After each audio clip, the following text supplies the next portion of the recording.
So, but if you all want to see everybody, that's okay too. Okay, Welcome, Stephen. so I'm going to spotlight you. This is so good. It's just so good to see everybody. So, for those of you who don't know, I'm Linda Seacrest, the co-founder and president of the Southwest Florida Reset Center. I want to thank all of you. It's so good. Just makes my heart feel so warm that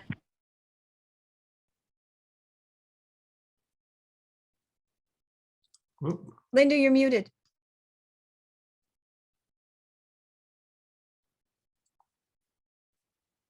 okay, there we go. Yes, well, then I need to start over. Here I was talking away. So anyhow, I wanted to thank you all for attending and give you a warm welcome to this reset conversation with Dr. Maria Roca, who is going to talk to us about eco-spirituality and how it relates to climate change. Some of you that are with us today may already know that the Southwest Florida Reset Center is dedicated to finding workable solutions to the root causes of our environmental issues, particularly those that address clean water and rebuilding healthy soil. We're a not-for-profit organization for about 2 years now with the aim of mitigating or reversing the effects of global warming, which are showing up here in our bioregion. We make our home at the Unitarian Universalist Congregation of Fort Myers, which is on Shire Lane in Fort Myers. The Reset Board that are here today, there's many of us that are, maybe if we all just kind of wave so people know who we are. We were just a group of ordinary people, and we still are very ordinary. And we came together 3 years ago because we were concerned about how climate change was affecting us here in Southwest Florida. And we were intending to prove the famous anthropologist Margaret Mead, but she was right when she said, never forget that a small group of concerned citizens can make a difference, for indeed it is the only thing that ever has. And so we've been working on that quote and we are making a difference. We see that now, and especially when people like you show up. So Holly, why don't you pull up the graphics so people see what reset stands for? There we go. Restorative, ecological, social, economic, and transformation.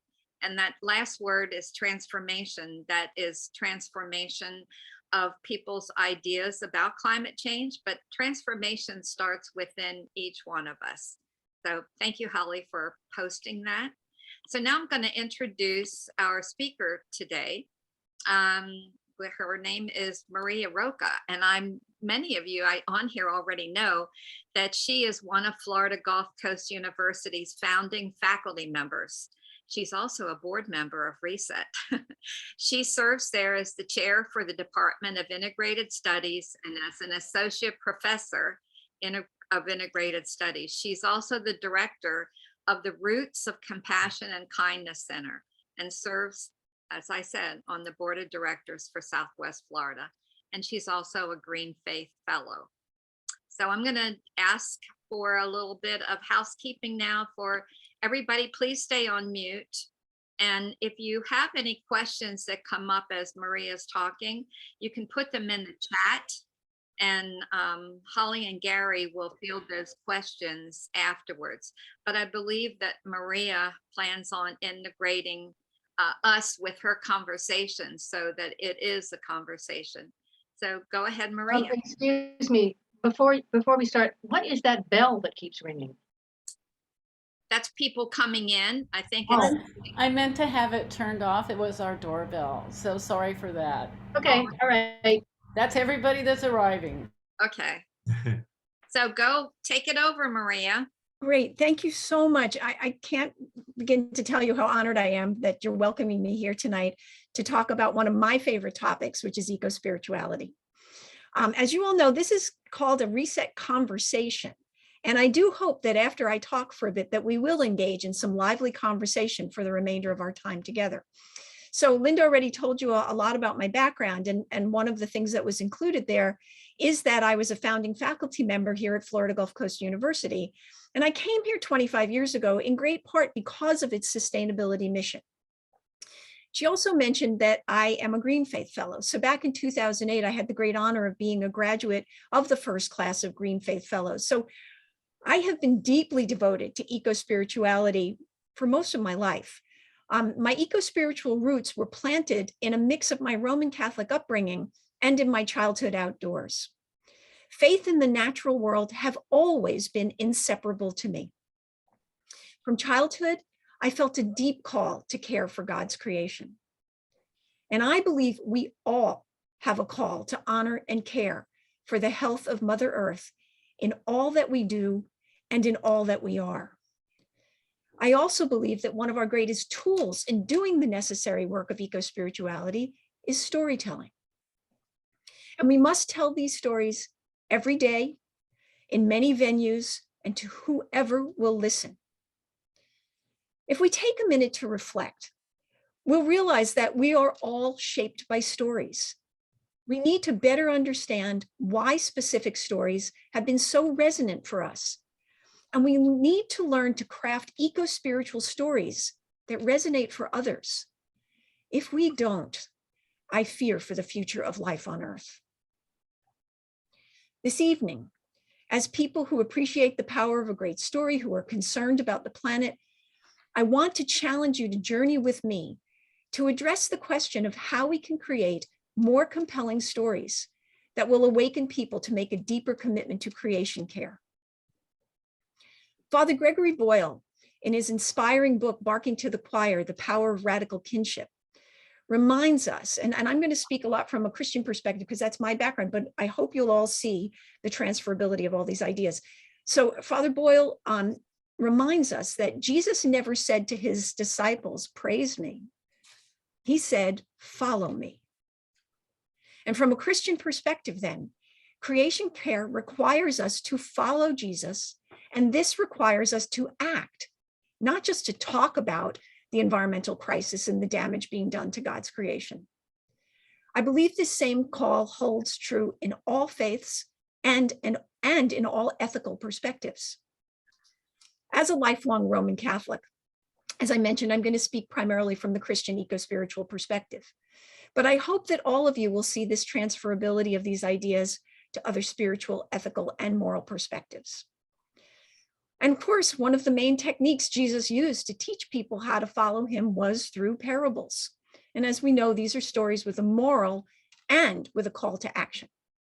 An understanding of the values inherent in the stories that shaped us will help us learn what it will take to create the modern day ecological parable. So as I said, we've all been shaped by stories. So in preparing for tonight's talk, I spent some time reflecting on the stories from my childhood that shaped me.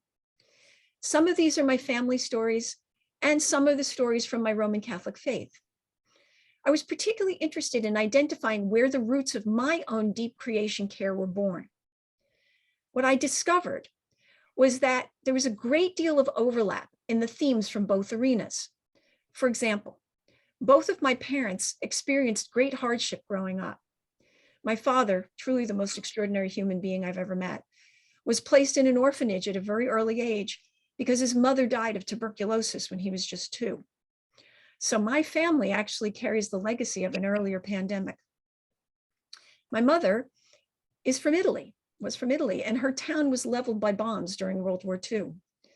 I remember her stories of fleeing her home with just what they could carry, hiding for months in the mountains and only having chestnuts to grind to make bread. Both of my parents knew what it was like to have absolutely nothing. And they often shared stories with us about these challenging times. As a result, they taught us not to waste anything. I bet you all remember this, right? We had that ball of twine in the drawer that was accumulated from the string around the pastry boxes. You didn't throw anything away. There was a shoe repair and an appliance repair shop in every neighborhood. We used things until they were truly worn out. We repaired items rather than buying new ones, and we were taught not to want more than we needed. These are rare messages today. Along with these family stories were those I heard every Sunday in church about the importance of caring for the poor, being stewards of the earth, and appreciating of all of God's creation as sacred. I particularly love the story of Noah. For people who know me, you understand why. I have 9 animals in my home. It's partly why I'm doing this from my office today, so that the birds aren't chirping and the dogs aren't barking. But so I particularly loved the story of Noah and the care he took in collecting animals to bring onto the ark so that they would be saved from the flood. I also love the image of the farm animals and their shepherds gathering around the manger to see the baby Jesus, a story easily lost in the modern image of Christmas as a holiday about consumerism. Both collections of stories are deeply rooted in my consciousness and inspire me daily to live lightly on this earth and to continue my work in eco-spirituality. And so I invite all of you to reflect on the stories that have shaped you and that have moved you to action. Which stories influenced you the most? Can you identify why the theme of a particular parable or biblical story resonated for you? What are the family stories that shaped you? I'd like to invite you to begin to ponder these questions of how we create and tell the compelling creation care story that will move people to action. And at the end of my talk, I'm hoping that many of you will be willing to share your answers to these questions. An understanding of the values inherent in the stories that shaped us will help us learn what it's going to take to create the modern day ecological parable. So let me share an example. So let me share an example of how one might reimagine a biblical parable as a contemporary eco-spiritual parable. Perhaps one of the most famous biblical stories is that of the Good Samaritan.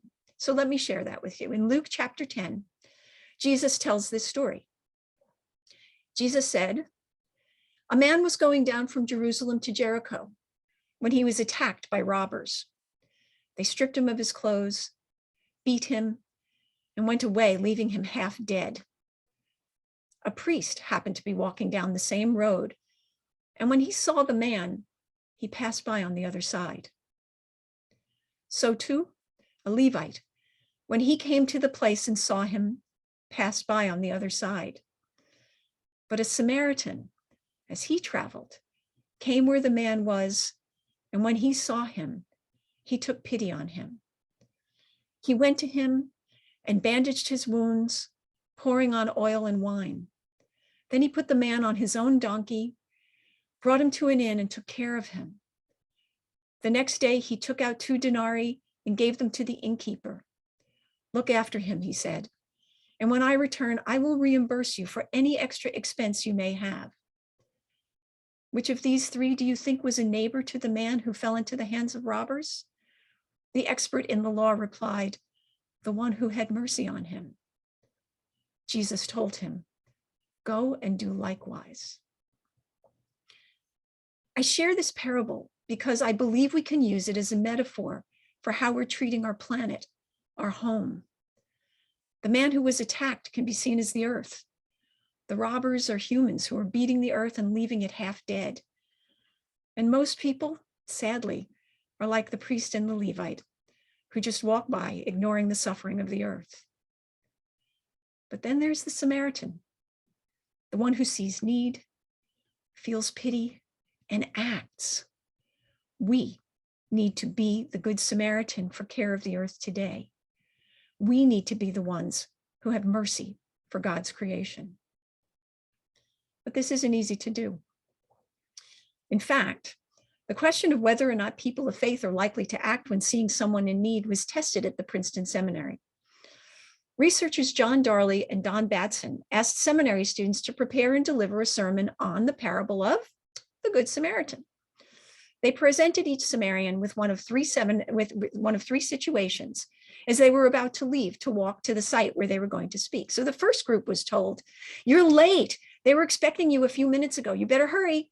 It shouldn't take but just a minute." This was what was called the high hurry condition. The second group was told, "The studio assistant is ready for you, so please go right over." This was the intermediate hurry condition. And the last group was told, "It'll be a few minutes before they're ready for you, but you might as well head on over. If you have to wait over there, it shouldn't be too long. This was the low hurry condition. On their walk to the site, each seminary student encountered a victim in a deserted alleyway, just like the wounded traveler in the parable of the Good Samaritan. Now remember, they were going to speak on this parable. This victim, an associate of the experimenters, appeared destitute, was slouched and coughing, and clearly in need of assistance. The seminarians were thus offered a chance to apply what they were about to preach. Can you imagine what happened? Only 10% of the high hurry group stopped to help. 45% of the intermediate group stopped, and 63% of the low hurry group stopped. The researchers concluded that being in a hurry was a more powerful motivator than the theme of the importance of helping others, about which they were about to preach, thereby confirming the moral of the parable.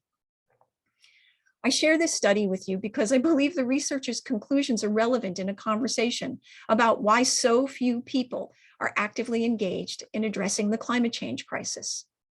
We are in too big of a hurry. We're too busy dealing with the realities of our daily lives.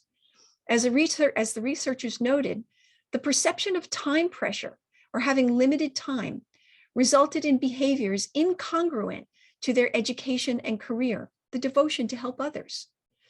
They go on to explain that feeling rushed causes a narrowing of the cognitive map, which results in not noticing what is really important. They observed, as we make our way through life, not only do we not stop to help others, we also do not stop to help ourselves. We neglect our own needs. We fail to nourish ourselves. We surrender, we settle, we lose hope. When it comes to creation care, do we perceive ourselves as too busy, too hurried, too rushed to act? But when we think about time, we also know that we have limited time to address the climate crisis. One only needs to look at the devastation caused by the wide variety of extreme weather events here in the United States to see with our own eyes how serious the problem is. Ironically, right before we started the talk, I saw the headline from the New York Times talking about the flooding in St. Louis, the breaking of records of temperatures across the country and across the world. We need to create a feeling of urgency to help our wounded planet. We need to become environmental Good Samaritans. So how do we do this? One of my great inspirations in looking for an answer to this question is Pope Francis. In his ecological encyclical Laudato Si, he argues that all is not lost. In a media landscape saturated with apocalyptic messages, Pope Francis's message is more hopeful. He believes that human beings, while capable of the worst, are also capable of rising above themselves, choosing again what is good, and making a new start, despite their mental and social conditioning. Laudato Si has such a profound rhetorical impact because Pope Francis brings the ecological crisis to life in terms that are comprehensible to people of all faiths and those of no faith. Fundamental in Pope Francis's perspective is the idea that Earth is our common home and that it must be treated as such by all humans. We must capitalize on the Pope's work and take control of the stories being told. Otherwise, as the Pope says, the advertisers and of course the popular musicians and filmmakers will be the only ones creating their version of compelling stories, not the teachers or the spiritual leaders. Pope Francis shares the concern of the Princeton researchers who believe that spiritual values are too easily lost in the hurry of modern life. Gus Speth, former dean of the School of Forestry and Environmental Studies at Yale, has been widely attributed to say, I used to think the top environmental problems were biodiversity loss, ecosystem collapse, and climate change. But I was wrong. The top environmental problems are selfishness, greed, and apathy. Speth went on to say that to deal with those issues, we need a spiritual and cultural transformation, and we scientists do not know how to do that. So, who are the people who do know how to deal with the issues of selfishness, greed, and apathy? I believe it's all of us, the storytellers, the teachers, and the spiritual leaders. And we must persuade more people to live every day in a way that treats Earth as our common home, and that the solution, though unfamiliar, is the only hope for the future. Pope Francis believes that we must bring the whole human family together to seek a sustainable and integral development, for we know that things can change. In all communities, compelling narratives are needed to achieve the ecological conversion called for by not only Pope Francis, but the leaders of most major other religions. This need was articulated by Jesus himself when he said, "I speak to them in parables, because while seeing they do not see, and while hearing they do not hear, nor do they understand." Jesus understood the power of a well-told story. The example of Jesus's teaching through parables may hold the key to inspiring the ecological conversion. We're invited to consider how creating modern-day ecological parables can help us live creation care. As outlined by Father Jostrom Carithodem, a central member of Pope Francis's ecological team at the Vatican, these stories need to connect to everyday life, be nature-based, include the struggles of ordinary people, inspire a desire to listen, and be clear about how people should respond. I believe this bears repeating. These stories need to connect to everyday life, be nature-based, include the struggles of ordinary people, inspire a desire to listen, and be clear about how people should respond. As proposed by Pope Francis, the responsibility to craft and tell these stories is shared by all people across all groups within all organizations. Compelling stories can create the paradigm shift envisioned in Laudato Si. There are more platforms now than ever to share these well-crafted stories, to create modern-day parables. Through education, storytellers are trained. Through media, stories are shared. Churches have long been an important venue for the faithful, for the envisioning of a society to which people want to belong. Father Carithodem believes the highest purpose of communication is creating values. I said this a number of times already. Humans are, after all, storytelling animals by nature. So stories are essential in understanding how we make sense of the world. Humans make sense of the world around them and determine what is real through stories. These stories become the basis of the actions we take. Stories need to be coherent, and they need to be viewed as truthful and reliable. The values in the story need to be consistent with a person's own experience. Stories that motivate people to act must represent part of an ideal vision of human conduct. Stories are empowering because they're open to everyone. They do not require special expertise. Narratives contribute to our moral development, and we construct our own stories that indicate who we see ourselves to be as we present ourselves to others. This in turn helps people integrate their stories with the stories of others, creating a sense of identification with those who share their values and ideals. This is where great potential lies with Laudato Si. New narratives can be crafted that are compelling, liberating, inspiring, universal stories that move people to action. To be effective, these stories will need to be shared on multiple platforms. Once these stories are crafted, we must help people integrate their own stories with these new eco-spiritual parables. Narratives are powerfully influenced by the culture within which they are embedded. As a result, these narratives also have a profound impact on how individuals create meaning and which narratives individuals will choose to embrace or reject. So for example, if a young person's been raised in a green household and has parents who embrace a sustainable way of living, the ubiquitous cultural narrative of consumption may easily have greater influence than the parental message. The green script simply does not have the cultural heft of the more popular consumption narrative. Roman Catholic churches may have more influence to advance the call of Laudato Si for the truly devout, but most people, faithful and secular, are far more influenced by the ubiquitous cultural narrative that ignores the cry of the earth and the cry of the poor.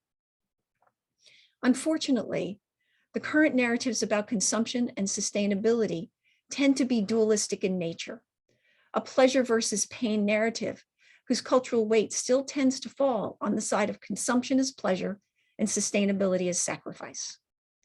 There are still very few compelling cultural narratives that support and encourage sustainability as a desirable choice. Rather, the sustainability construct still tends in the direction of fear, pain, and the surrender of comfort to save the planet. Without this more compelling construct, it will be difficult to turn the tides to advance the themes in Laudato Si or to create the powerful eco-spiritual parable. At the same time, most of the scientific evidence warns that if we do not turn this tide, humans will find ourselves in great danger. Pope Francis believes that we can create stories that can shift human thinking and ultimately behavior towards seeing sustainability as the way forward for a habitable and healthy planet. We can take the ideas in Laudato Si and develop them into modern day parables that will have similar impact to those in the Bible. Many of the ecological stories in mass media to date have been apocalyptic in nature. Even the beautiful films of Hayao Miyazaki, for example, Nausicaa of the Valley of the Wind, Spirit Away, Princess Mononoke, or the now classic animated movie WALL-E, envision survival after an environmental catastrophe. In other words, the environmentalist is presented, in other cases, the environmentalist is presented as someone to ridicule. For example, Elena in the remake of the TV series One Day at a Time is made fun of when she promotes recycling and is mistaken for Heidi when she goes trick-or-treating as Greta Thunberg. One more hopeful recent example is in the second season of the Netflix series The Politician. While running for New York State Senate, young candidate Peyton Hobart is inspired by the passion of young environmentalists and shifts his campaign to focusing on sustainability. The campaign then is successful in registering young voters, and he wins. The season ends 2 years into the future when he's successfully made changes to public transportation, the energy grid, and housing that have significantly reduced greenhouse gas emissions. Though not religious, the story embodies realizing themes in Laudato Si. An ecological conversion may be taking root. One of the biggest challenges we face in creating these stories is coming up with ways to promote values that resonate with the audience. If you value the ability to consume promiscuously, to buy whatever you want, whenever you want, to always have the newest, the most, the best, then an ecological story promoting a core value to reduce consumption will not resonate for you. In this case, we need to look for other tools.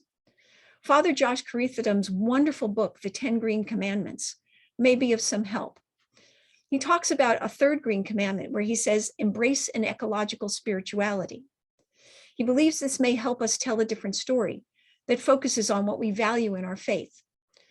If we can use this as a ground to then promote the fourth green commandment, which is recognize that the abuse of creation is ecological sin, and then we can incorporate values rooted in your audience's faith, this might then resonate for certain audiences.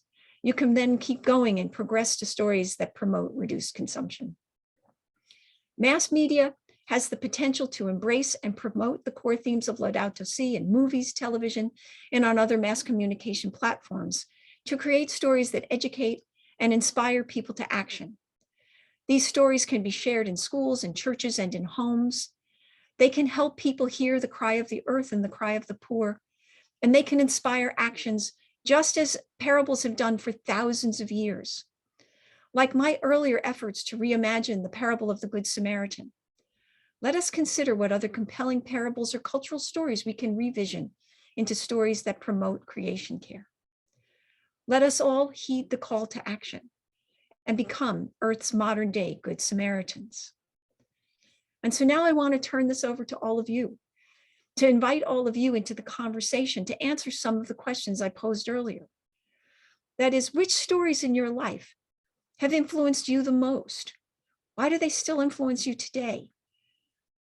Were there particular stories from your own spiritual background, whether they be parables, biblical stories, from whatever spiritual background you're from, that also shaped why you act the way you do in the world today? What are your family stories that shaped you?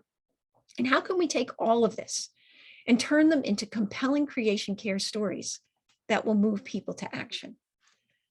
So now let me turn this over to all of you.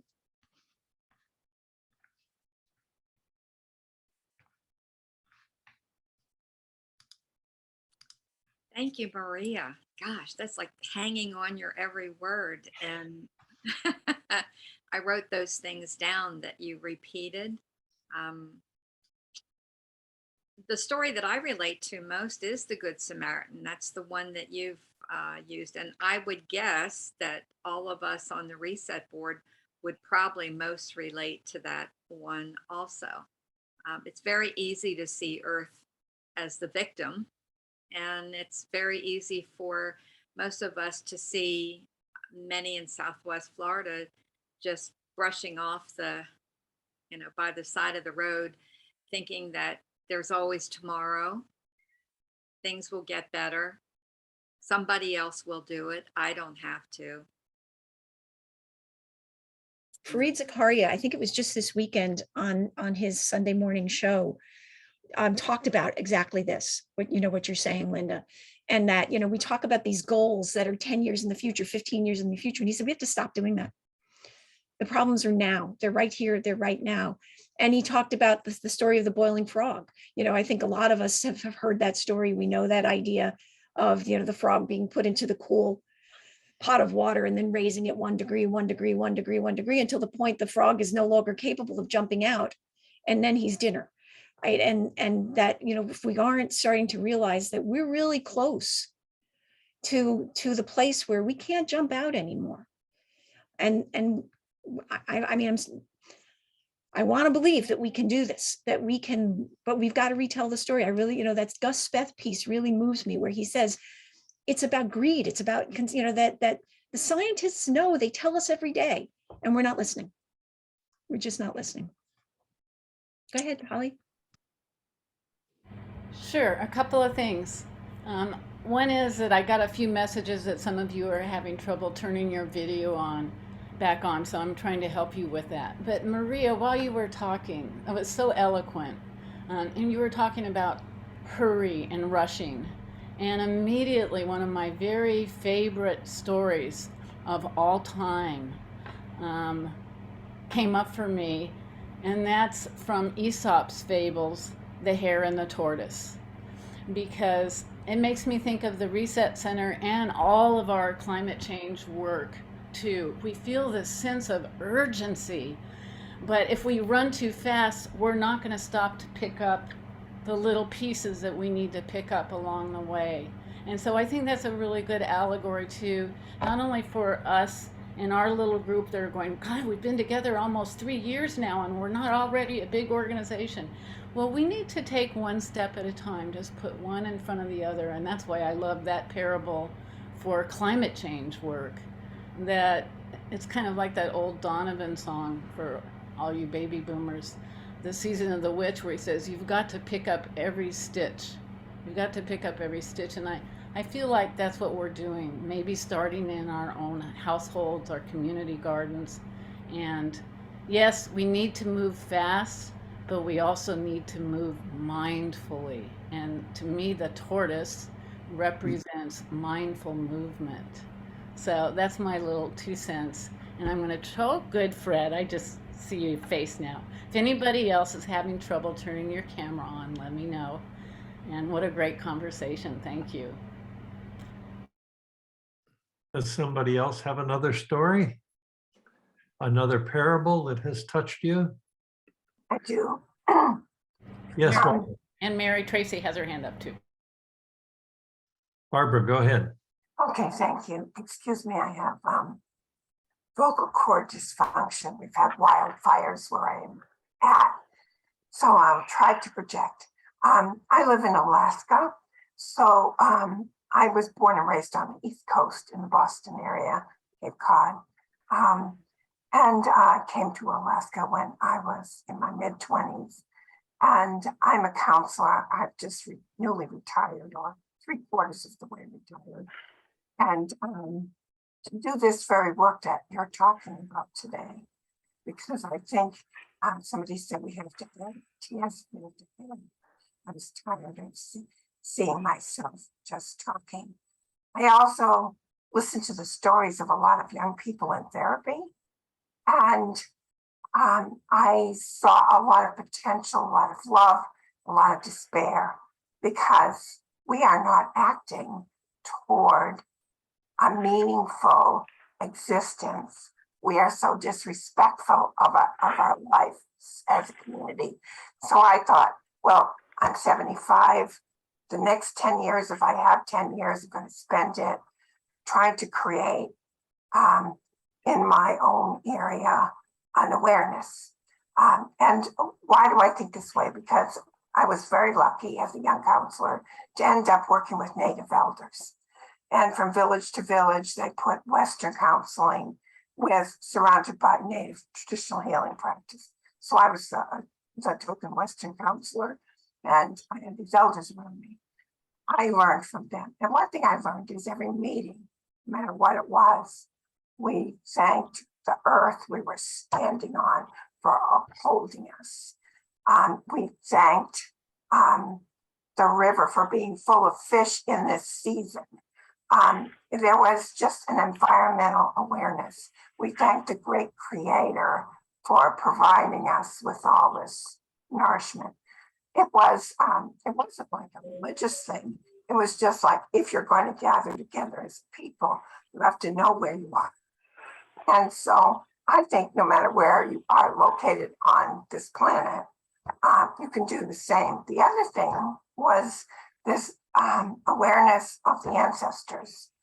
I live in Anchorage, so people come in here for meetings, but we're on Athabascan land. So no matter who's coming in for meetings and stuff, and even if you're a non-native meeting, it can happen. People go, well, we need to thank the ancestors of the Athabascan people whose bones make up the very cells of this land we stand on. Now, this sounds really kind of strange, but it really isn't. It happens in all sorts of meetings. And when you were talking about how do we communicate to people a new story about our relationship to Earth, these very simple things came to me. And to begin meetings with, let's start by remembering what a beautiful day it is in this land that we stand on, and the power of the seasons to renew us. And we can do that anywhere at any meeting, and people will go, yeah, we don't have to call it spirituality, although it is spirituality. We can do that. The other thing that the Native people, and I don't want to talk too long,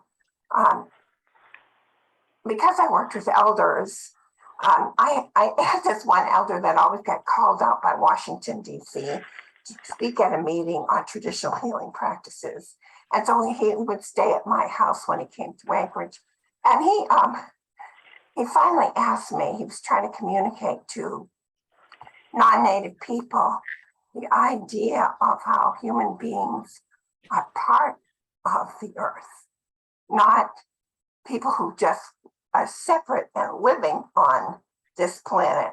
We are animals and we're part of the earth. Our consciousness is part of the earth. And he was having trouble conveying that to his audiences when he talked about healing.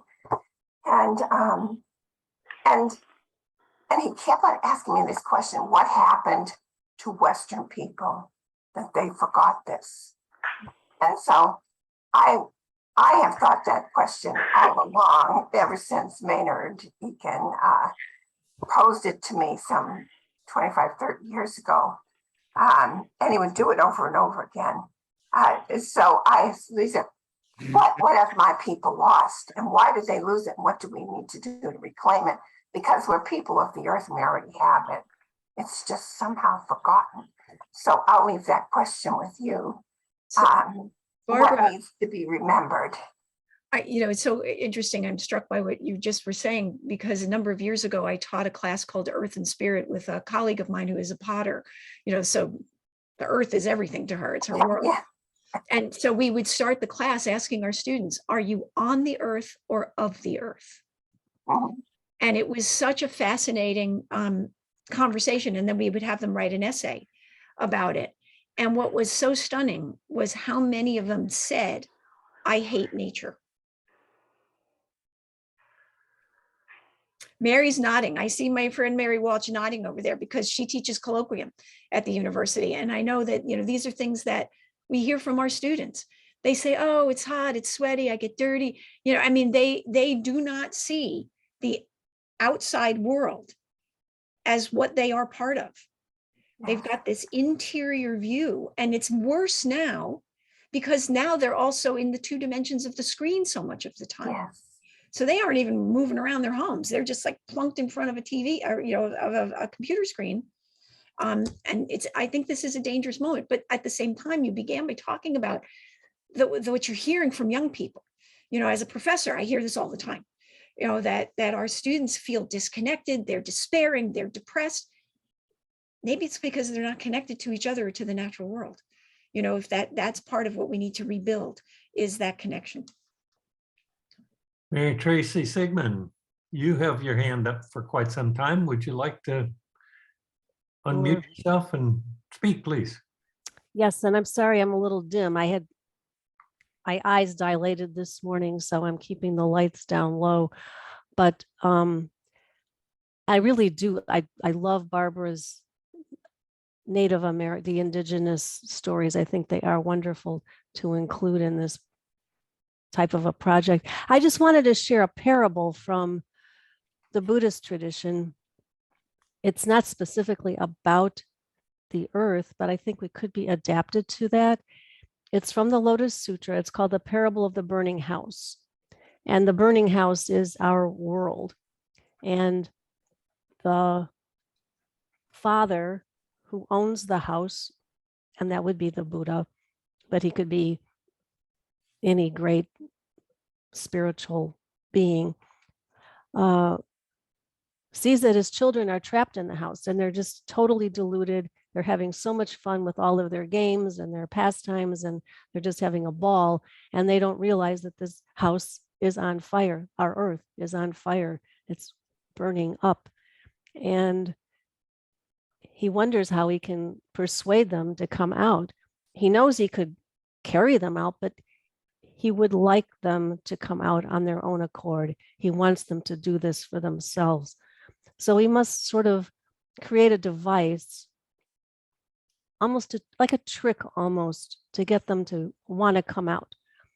So he says, I have all of these wonderful playthings for you. I have an ox cart, a bull cart, and a goat cart. And you can choose whichever one you want, but you have to come out of the house right now. And the children finally hear Groceries will begin in this 15 minutes in the message. first floor chapel. And Groceries will begin. like the greedy things that we all are, they want to have one of these carts. So they toddle out of the burning house. And as they come out, they say, okay, now we're out here, Father. Where are the carts? And he says, well, I have something for you that's even better. I have a much better cart for you than the ones you even imagined. Even if you want to say it was a Maserati or a Tesla or whatever, I've got something even better. And that was in the Lotus Sutra. That is the Bodhisattva way. That is taking care of one another, taking care of our earth, being part of that. So I think even though it's not specifically a parable about the earth, it could be adapted to that. So I mean, I think all of these religious traditions, as Maria says, I think have parables or stories, or that we can use, adapt to kind of get our message out. So I just wanted to share that with you. Thank you. Thank you, Mary Tracy. Joe, you had your hand up. Did you want to say something? Unmute.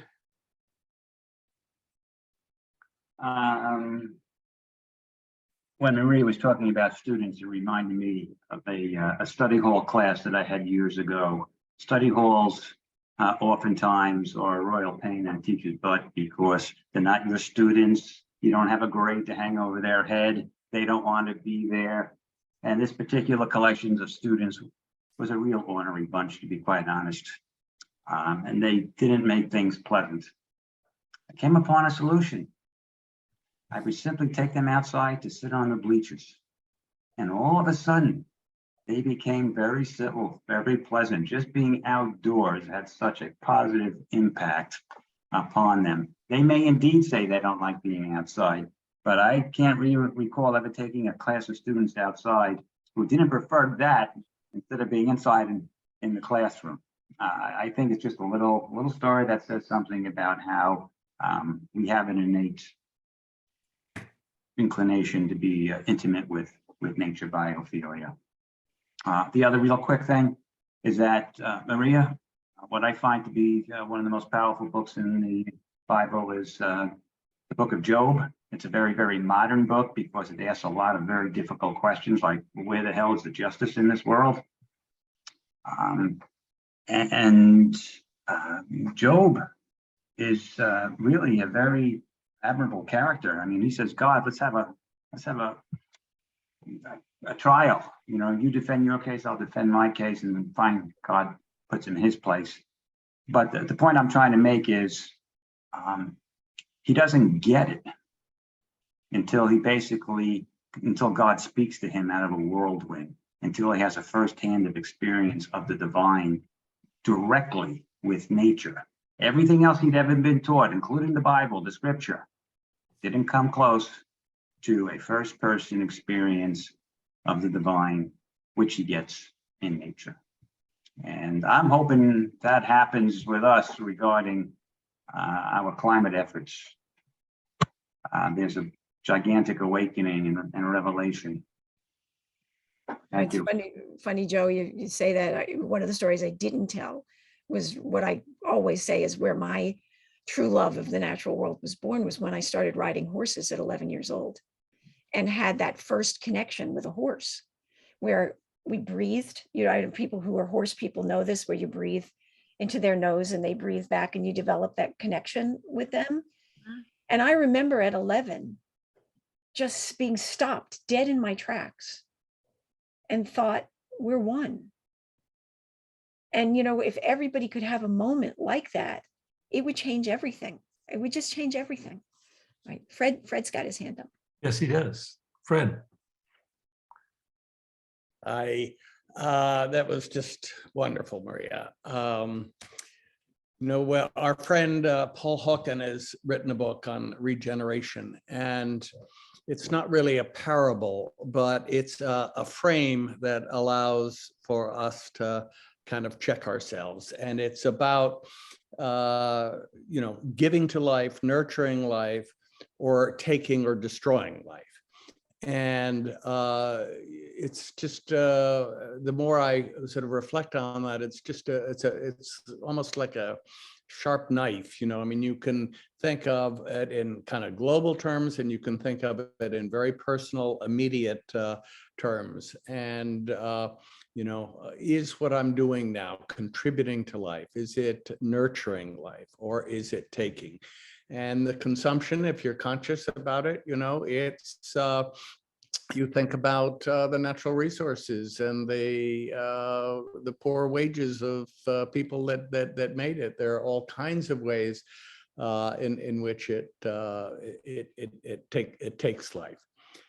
I love what Joe just said. I'm about getting kids outside. I'm a sailor, and the image of sailing and the metaphor of sailing, the story of sailing, puts you in a oneness with the natural world, because to do it, you have to know the wind direction. You have to know the tide. You can feel the tide in your buttocks. And it encourages you to relate in very immediate intimate terms with the people that you're sailing with. You have a goal, and there's something about being out on a boat in the water that is transforming in the way that Joe, you just, but not, maybe not as dramatic as Job, but it is, certainly it's a wonderful metaphor. And I saw just finally a bumper sticker today here in Maine. It says, "Do you know your farmer?"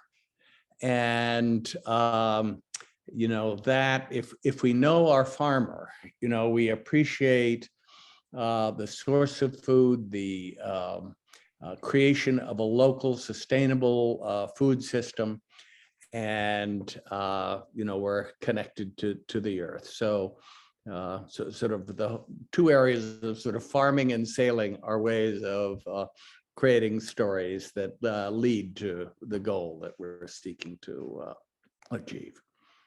Okay, I see that we have 4 hands up, and we've got 8 minutes. So Linda, why don't you go ahead, please? All right.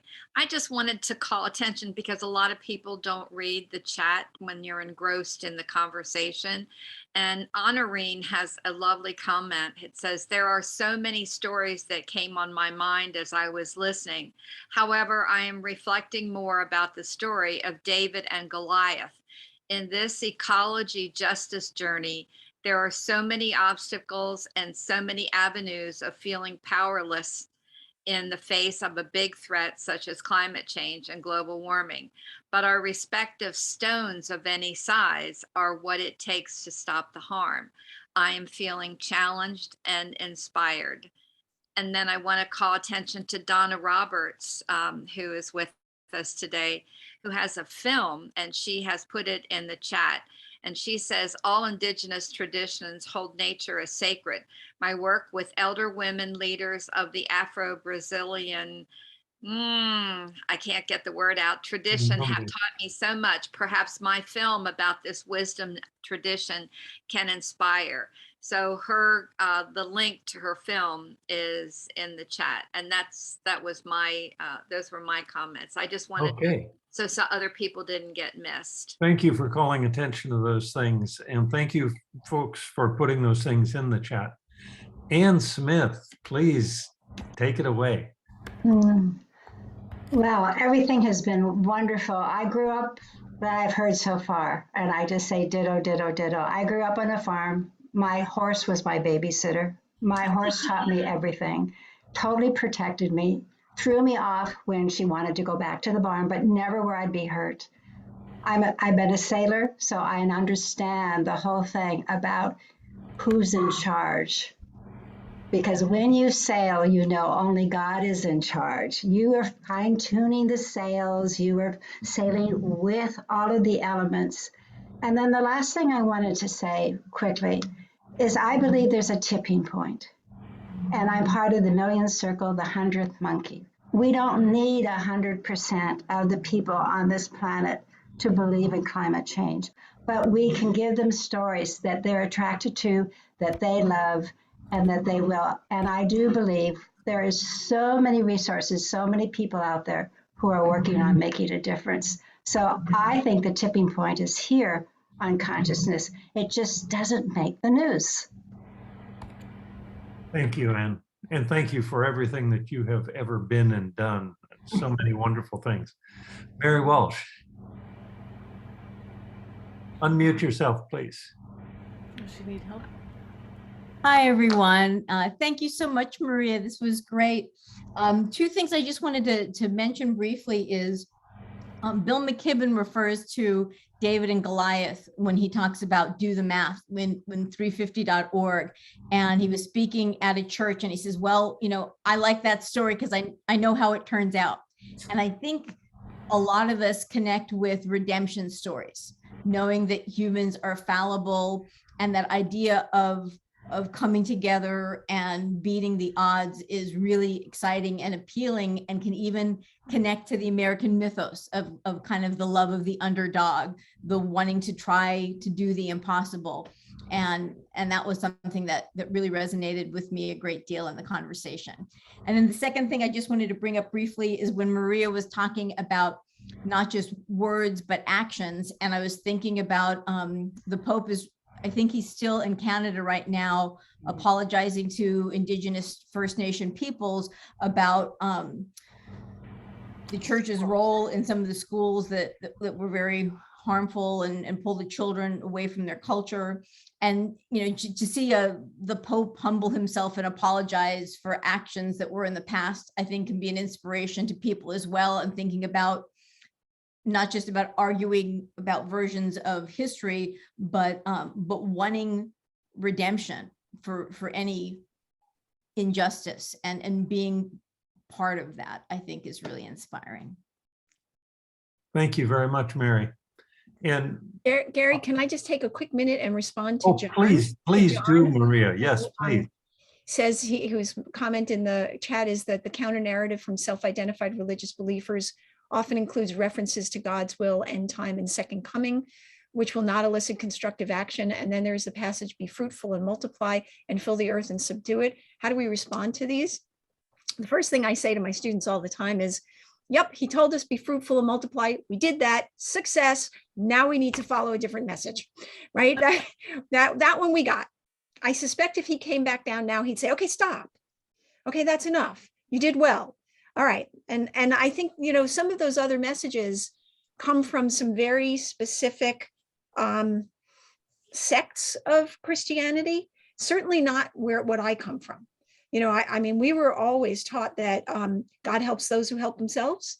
You know, it really wasn't this sort of always God will provide. That we didn't hear that. And, you know, of course, it comes partly from my upbringing, you know, a mom who worked very hard to make sure there was enough food as they were up in the mountains. So I think that I think there are ways to respond that don't deny somebody's faith, their Christianity, but that also modernizes. I mean, you know, that message was sent when there were about 5 people on Earth.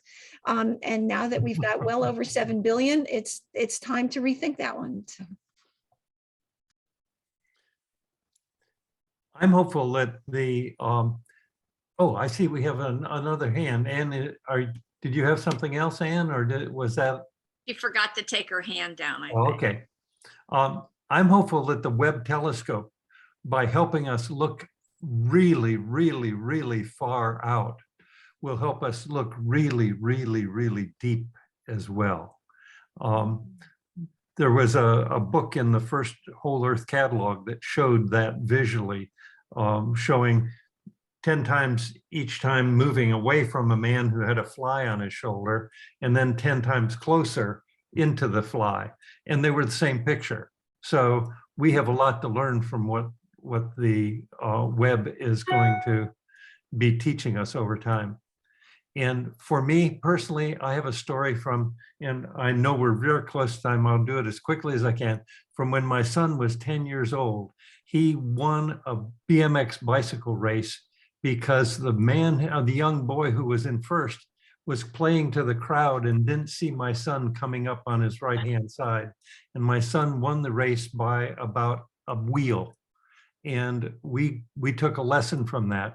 And that is, in the race of life, you pedal until your rear wheel is across the finish line. And so many of us are taking that as a lesson. We are pedaling hard until our rear is across the finish line. So at our ages, we can just keep on going as long as we can, making sure that we are doing the best that we can and incorporating the help of younger people so that they're taking the same message. This has been fantastic. Maria, thank you, thank you, thank you. And I want to say before we end, I make a mention. Fred mentioned our friend Paul Hawken, and I may misquote Fred, but it's in Regeneration, and I think it's in Drawdown, where he says our greatest weapon against climate change is our hearts. Open them. So thank you all for coming, and I want to call attention to, you can sign up for our newsletter, for a Reset newsletter, and stay abreast of all of our things that we have coming up, because we have more reset conversations that are upcoming. Anna, if she's still with us, is our September 20th. Are you still with us, Anna? Maybe she said she was going to be listening. She might not. So anyhow, she's our September 20th. And then Holly, who's the gentleman that we have? Elfenbaum? Yes, we do. And I posted that in the chat. It's Mike Elfenbaum, and he's an awesome person and environmentalist, and he's involved with work on Lake Okeechobee, and he's going to talk about some solutions that he's working on removing a lot of the invasive plants without using Roundup and turning all of that into fertilizer, organic fertilizer. It's an awesome solution, one of many, but he's going to really articulate that. So it should be a very good conversation with him, and that's a month from now. And Joe, I'm wondering if you can take just a minute to say something about what you've been working on so hard. Unmute yourself. I put Right to Clean Water website in that. Oh, okay, did you? Okay. But Joe still might want to say something. I will say that eco-spirituality has to take some sort of concrete form in the end. One concrete form is signing that petition, Right to Clean, Healthy Waters. Thank you, everybody. Thank you, Maria. This has been absolutely superb.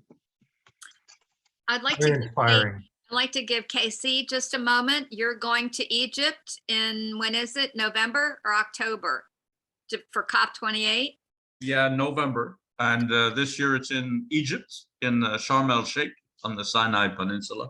And we are planning to broadcast again every day, as we did last year in Glasgow for the Waterkeeper Alliance and the public. And with my compadre, who's maybe still on the line, John Capice, and definitely Chris Wilkie, who's the Global Advocacy Manager for the Waterkeeper Alliance. And we'll do that in partnership with the Waterkeeper Alliance. So you can stay tuned for that in November. I think it's the 8th to I think it starts the 8th of November. I have to check. Yeah. That's great, Casey. But we will try to amplify your platform through Reset social media as well while you're at COP28. Yeah. And Thank you. Anna's no longer on our call with us, but her conference is coming up October the 6th. Casey, you're part of that too, I think. Yes. Climate Yes, and it should be on the Climate line. conversation. In fact, we're preparing a movie, a 10-minute movie for that to premiere at that conference. So we're in the throes of it now. We're starting to film it now. A 10-minute movie on climate change called The Urgency of Now. That's Maria's message, urgency. So thank you all, everyone, for coming. And we look forward to seeing you on future Reset conversations.